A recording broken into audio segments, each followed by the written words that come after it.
Shalom, everyone. This is Malaya with another very special guest. This is Brother Z. And Brother Z, I was so happy to see you coming up for the Passover. You and your lovely wife. I miss her. It's too bad that she wasn't feeling good enough to make this interview. But listen, I know that you're going to represent the family very well.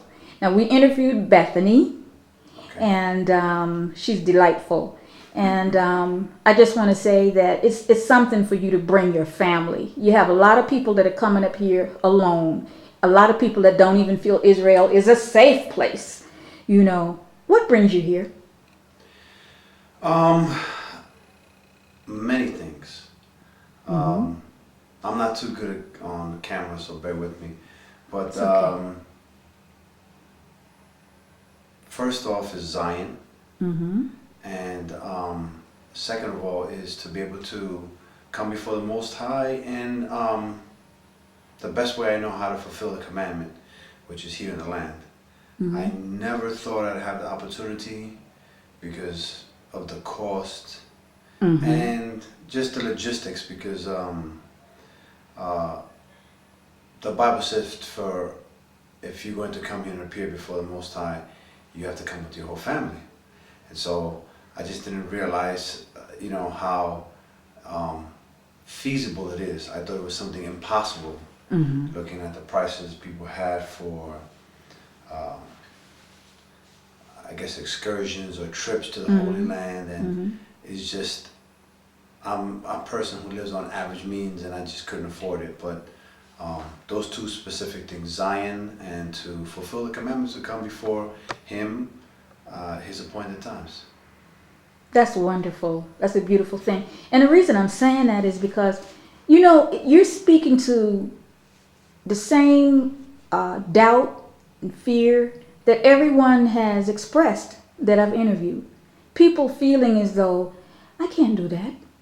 For whatever reason. I don't have time. I don't have the money. I'm afraid there might be a war that breaks out while I'm over there. But you stepped out on faith. And not only was it you, but you brought your daughter and your wife. Yes, there's actually one that's missing, which is my son, my 20-year-old son. He is like most 20-year-olds, very rebellious, and so he's the only one that's not here. And Most High willing, he'll be with me the next time. But the family that I'm over and that I can bring with me, they're here. Okay. Brother Z, where are you from? I live in New York, and I am a son of parents from the Dominican Republic. Okay. I've been there. And that's a beautiful place. Because I was in a hotel that was sort of in a secluded area, I didn't get to see much of the city or the people, but it's one of the poorest countries, right? Economically it could be it's not so strong. It's not as bad as the neighbor country Haiti on the same island, but yes, it's pretty poor. Now, what is the religion there? Is it Catholicism? Are there a lot of Jewish people there? What's the cultural religious belief there for most of the people there in the Dominican Republic?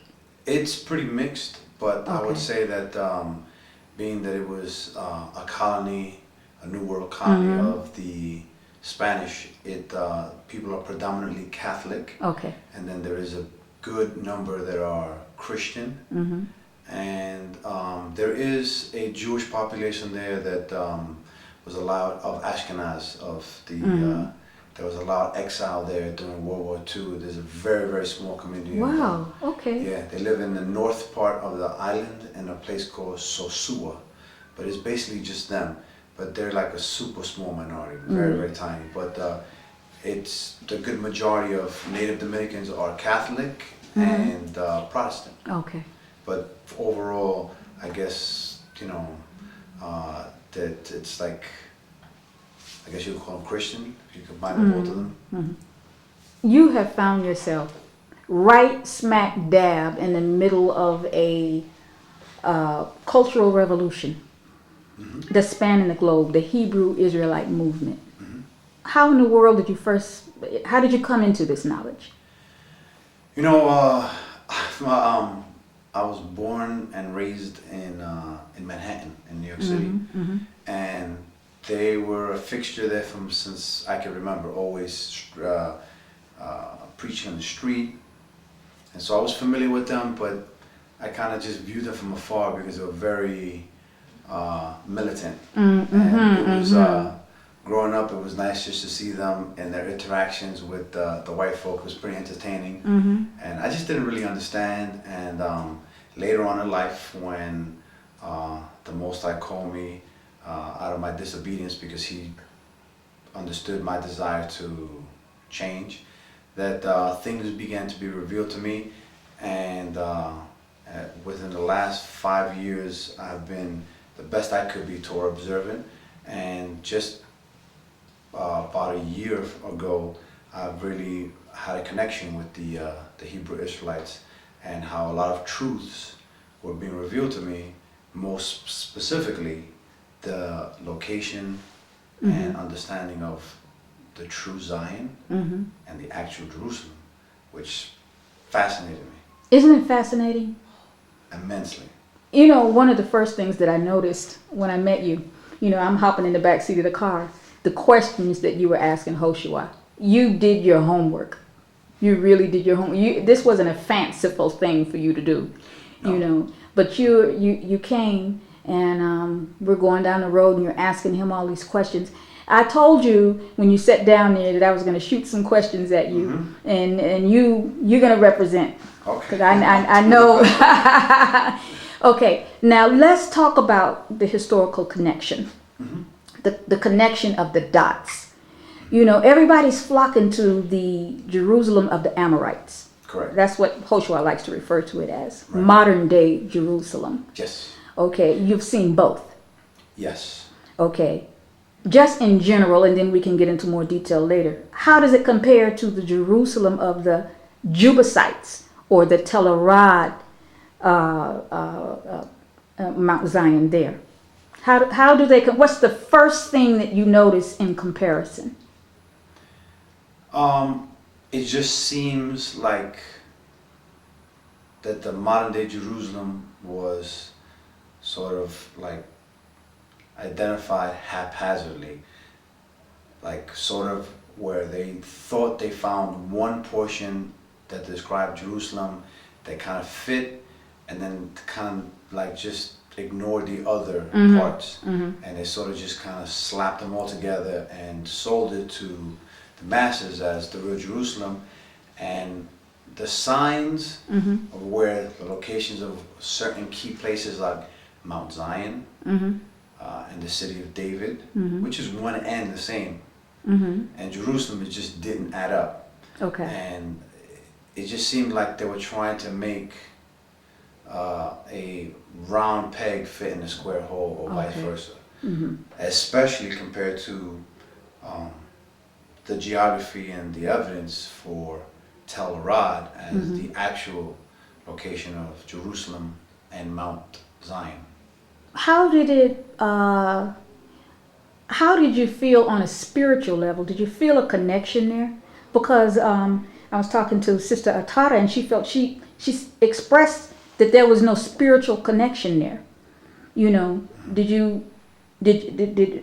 Was your impression like this is really, really the place? Or because when you came, did you come with an open mind? Yes, I came with an open mind. It just seemed very commercial, and it just seemed like something that it just didn't fit. I didn't feel any connection.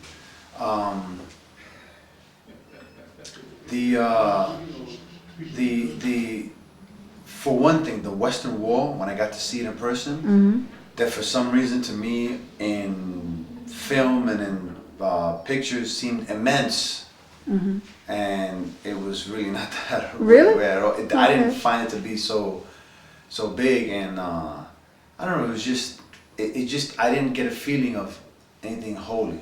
Okay. Like I didn't get a connection to something that significant. I don't know. Okay. So, you basically toured there, what, like one day? Yes, It took you the whole day to see everything there? Well, I didn't really get to see. It was more just to get an overall view Mm-hmm.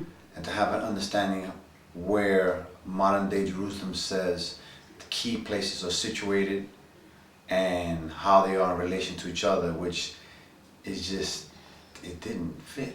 Right. So what did you have? All did you have a picture in your mind, or did you actually have an ancient map, or were you just remembering things from the Bible, or how did it all come together in your mind? It was both. There was an ancient map that Hoshua would refer to, Mm-hmm.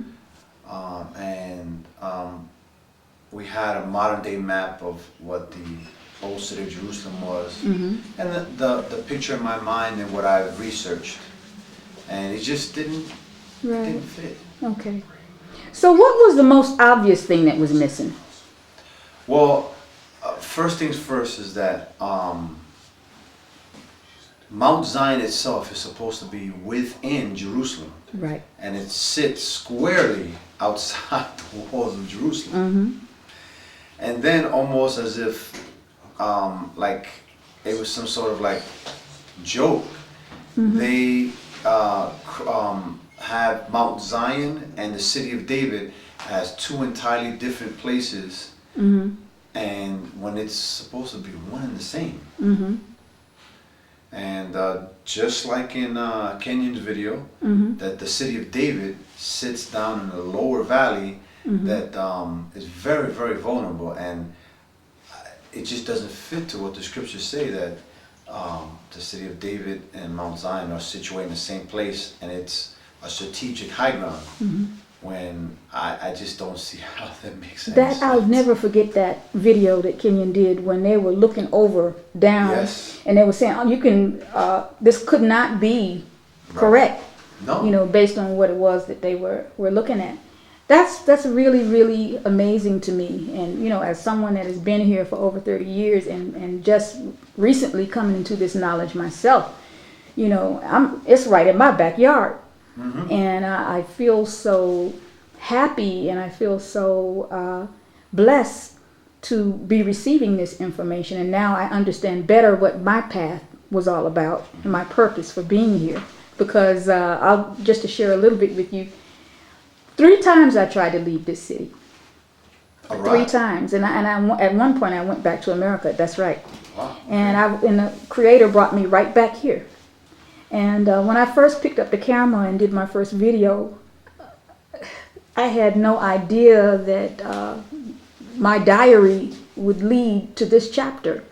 You know, so I feel so humbled. I feel so honored to be in the company of you that, like myself, you just picked up those bags and you came on faith, you know, and you said, I'm going to go and see. If there's any doubt, I'm going to go and see.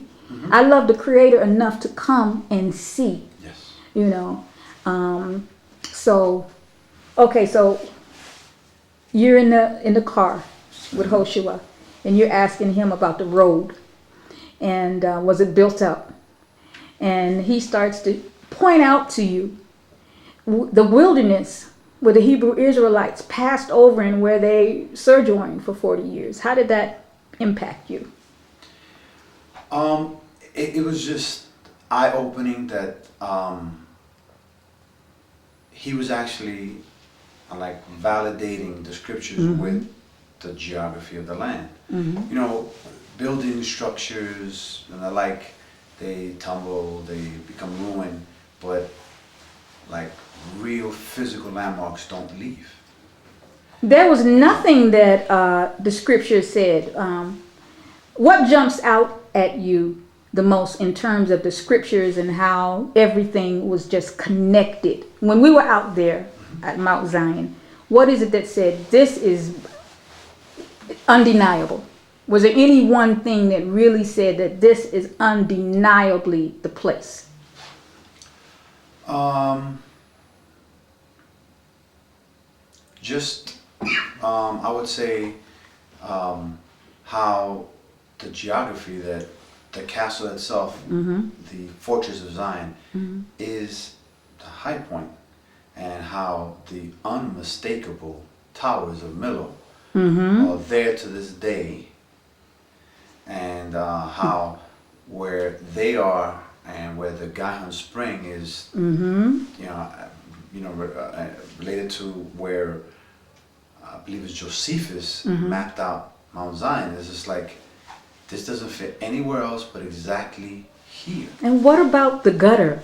The gutter. Yeah, that's and we actually had a brother that climbed up into that little gutter that they talked about in the Bible. Correct. And then they came out on top. I mean, it was just mind blowing. Everything fit. It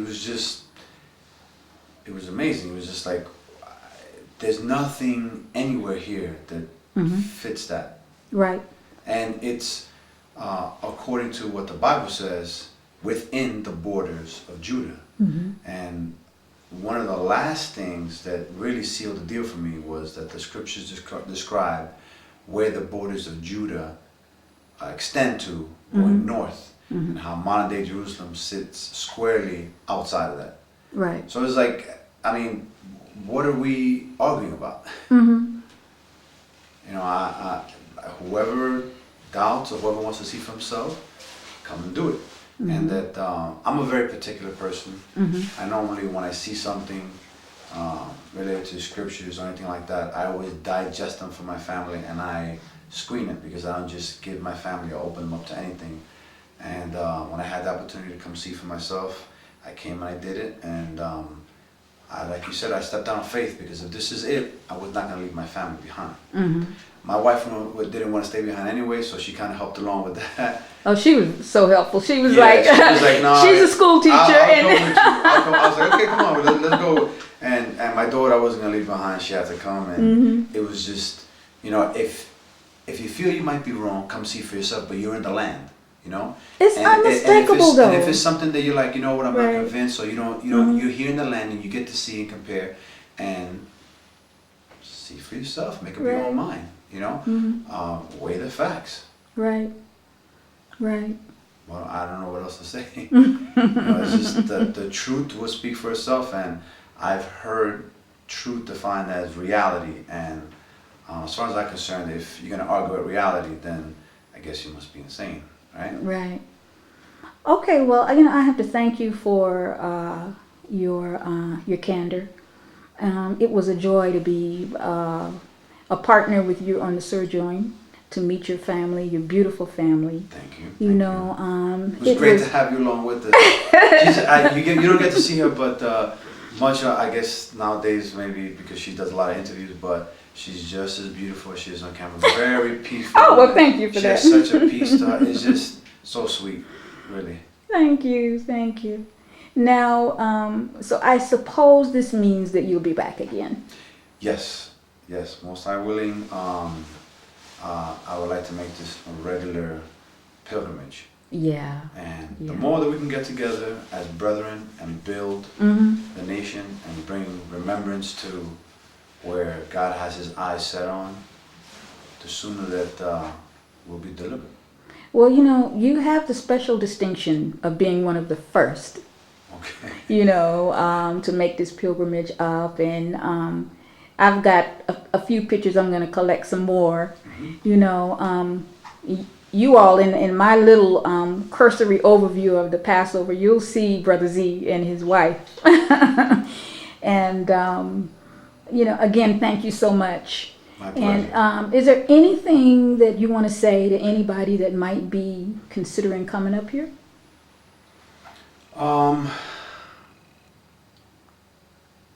If you're a man, be a man. That's all I gotta say to you. You shouldn't operate in fear. Fear, I'm not telling you that should not exist, because that's something that's natural and is good. But it shouldn't hold you back and make you nervous or apprehensive.